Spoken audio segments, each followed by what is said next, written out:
Yao! Je suis très heureux aujourd'hui de vous retrouver pour cette nouvelle vidéo dans laquelle, voilà, vidéo très attendue, dans laquelle je vais vous expliquer comment apprivoiser votre oiseau, quel qu'il soit. Ça dépend, il y en a ce sera un petit peu moins, il y en a ce sera un petit peu plus, en environ une demi-heure.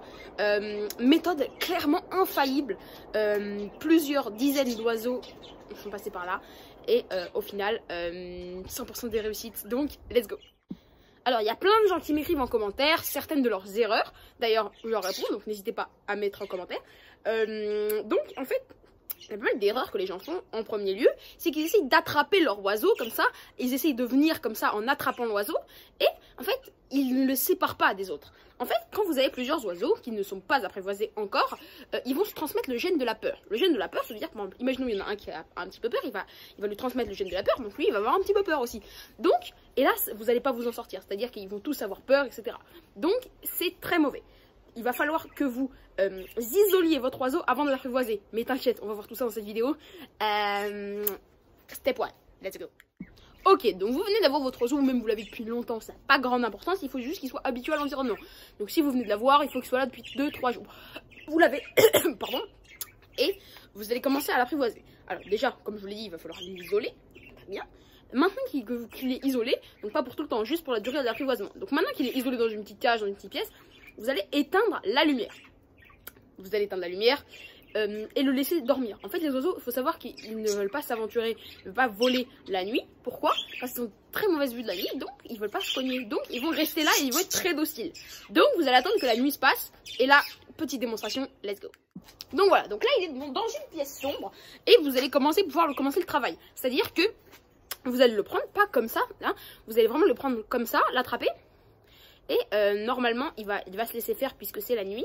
Alors, faut faire attention à pas ce qui s'échappe. Même s'il mord un petit peu, vous inquiétez pas, ça fait pas mal. Alors, ça dépend quel oiseau. Si vous apprivoisez un autre oiseau, voilà, vous allez commencer à faire ça. Il va normalement, naturellement avancer et vous allez faire ça. Voilà. Alors là, je fais ça et je fais ça pendant que je vous parle. Il y a certains oiseaux qui vont mordre plus que d'autres, mais pour les perruches, etc., les petits psittacidés, voilà, ça va marcher. Donc vous allez commencer, voilà, la nuit. En plus, ça va diminuer le risque de problèmes, finalement, pas de cœur, mais de stress, finalement. Voilà, donc vous inquiétez pas, c'est bon.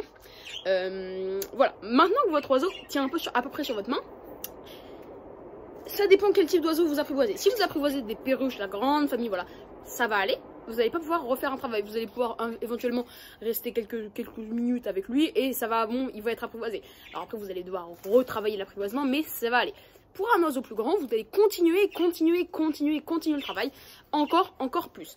Donc, je retiens. Qu'est-ce que tu retiens de cette vidéo que je te dis, méthode infaillible? Pour apprivoiser ton oiseau, tu les mets tout seul. Et tu les mets tout seul tout le temps de l'apprivoisement. Et tu les remets seulement quand tous les oiseaux sont apprivoisés. Sinon, ils vont se transmettre le gène de la peur et du non-apprivoisement. Donc, c'est mauvais. Donc, voilà. On maintient l'oiseau seul pendant l'apprivoisement. Ensuite, il faut, bien sûr, prendre dans une pièce sombre. Voilà. On fait ce que je t'ai dit là.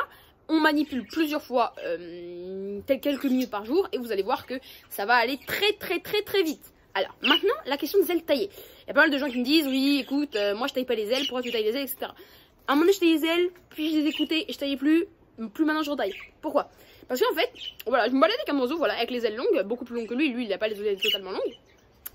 Et voilà, très apprivoisé normal, et il y a eu un bruit, je sais pas quoi, et il s'est envolé.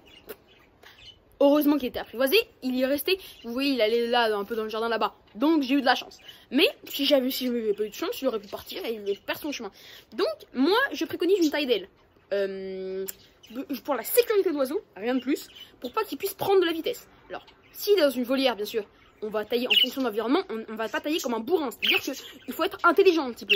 On va pas tailler. S'il est dans une volière de 3 mètres et vous le manipulez jamais, évidemment, on va pas tailler. Si vous le manipulez en tailleur, on va pas tailler. Si dans une petite cage, comme moi, vous la connaissez bien cette cage, n'hésitez pas à aller voir mes vidéos sur les perruches. Vous voyez, là il a eu peur, donc je vais le chercher et ensuite je reprends. Heureusement qu'il a les ailes taillées, donc je reprends. Voilà, heureusement qu'il avait les ailes un peu taillées, puisque bah là il a eu peur dès, je sais pas, il y a eu un bruit, il s'est fait attirer par ses congénères, enfin bref. Si vous les ailes taillées, je sais pas s'il n'y a pas eu les ailes taillées, peut-être que je sais pas, il aurait eu envie d'aller voir un petit peu plus loin, qu'il serait perdu, donc c'est important. Voilà. Alors, on taille intelligemment, c'est-à-dire que, voilà, je vais vous montrer. Il y a un os là, bon, je vais pas rentrer dans les détails. Un oiseau, ça possède des sacs aériens. Oui, voilà, encore, voilà. Donc comme je vous ai dit, pas besoin de rentrer dans les détails, mais bon, un oiseau ça possède des sacs aériens, en gros c'est des poches d'air qu'il possède pour mieux flottabiliser, voilà.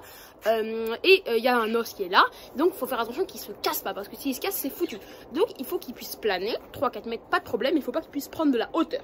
Donc voilà, on taille avec parcimonie, donc voilà mon avis. Donc j'espère que cette vidéo vous aura appris des trucs, voilà. Si c'est le cas, n'hésitez pas à mettre un pouce bleu et surtout à vous abonner, ça fait plaisir. On est de plus en plus nombreux. Voilà, si vous voulez rejoindre. Oula, encore, vous avez vu. Il faut pas les manipuler près des congénères comme je vous ai dit. Il faut pas les manipuler près des congénères comme je vous ai dit. Sinon, il peut y avoir un petit problème. Voilà. Il est mignon, là, chouchou. Donc comme je vous ai dit, n'hésitez pas à vous abonner. Voilà. Commentez, surtout à vous abonner. Ça fait plaisir. Allez, ciao. Et voilà. Elle a décidé que c'est la fin de la vidéo. On va le remettre avec ses congénères et ciao.